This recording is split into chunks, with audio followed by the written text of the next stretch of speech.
দেখো, যত শীত পড়ুক আর শীতে কাবুই করে রাখুক না কেন, বাঙালিকে কিন্তু এই শীতকালে ঘরে আটকানো যায় না।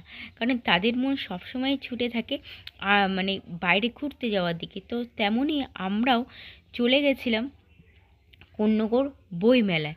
তো বইমেলায় চলে যাওয়ার পরে আমরা গেট দিয়ে তো ভেতরে ঢুকে গেছিলাম। এবার ঢুকে যাওয়ার পরে দেখছিলাম অনেক ধরনের স্টল দিয়েছে। তো সবগুলোতেই আস্তে আস্তে আমি আর মানি ঘুরছিলাম। তোমাদের দাদা ভাই আর মেসো তো তেমন ঘুরছে না, তো এক জায়গায় রয়েছে। তো আমরা দুজনেই ঘুরে ঘুরে এই দোকান ওই দোকানে দেখছিলাম। আর সব থেকে কী বলো তো, মেয়েদের মূল আকর্ষণ হচ্ছে এই ধরো ঘরের টুকিটাকি জিনিসপত্র, শাড়ি, কানের, এইসব। তো আমরা এইগুলোকেই দেখতে যাচ্ছিলাম যে কানের কোথায় কি পাওয়া যাচ্ছে, কোথায় কোন ড্রেস ভালো পাওয়া যাচ্ছে, কোথায় শাড়ি ভালো পাওয়া যাচ্ছে, কোথায় হ্যান্ডমেড জুয়েলারিগুলো ভালো পাওয়া যাচ্ছে, কোথায় কাপ সুন্দর রয়েছে। তো এই করেই আমরা প্রত্যেকটা স্টল এক এক করে ঘুরে নিচ্ছিলাম আমি আর মানি মিলে। তো ওখানে অনেক রকম খাবারের দোকানও ছিল।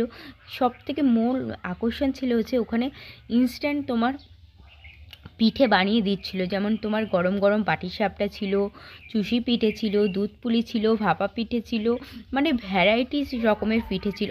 আর ছিল হচ্ছে খুব সুন্দর সুন্দর গয়না, শাড়ি কালেকশন। আর দেখো, সবথেকে মেন আমার সবথেকে বেশি পছন্দ হয়েছে এই ছোটো ছোটো কিউট সফট টয়েসগুলোতে, যে মনে হয়েছিল সব যেগুলোই নিয়ে নিই। তো ওখান থেকে আমরা ঘুরতে ঘুরতে ছিল একটা তন্দুরি চায়ের দোকান। তো আমরা কি করব, ঠান্ডাও পড়েছে, তো একটু চাই খেয়ে নিলাম। চা খাওয়ার পরে দেখো চলে গেছিলাম যেখানে হচ্ছে জিলেপি বিক্রি হচ্ছে। তো জিলেপির ওখানে চলে গেলাম, ওখান থেকে ঘুরে নিলাম। ঘুরে দেখো আজকে মেলার মেন আকর্ষণ ছিল নচিকেতা। তো দেখো এত ভিড় হয়েছে, তাও আমি আর মানে ভিড় ঠেলে ঠেলে চলে গেছিলাম নচিকেতাকে দেখতে। তো গান দেখলাম, কয়েকটাই গান দেখতে পেয়েছি, কারণ এত ভিড় ছিল যে দাঁড়ানো পর্যন্ত যাচ্ছিল না। তো আমরা মানে কিছুটা গান শুনলাম।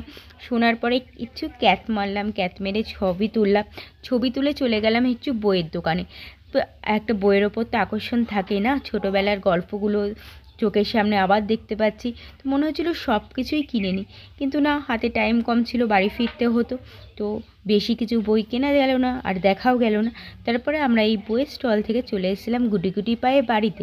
তো তোমরা প্লিজ আমাকে সাপোর্ট করো। টাটা।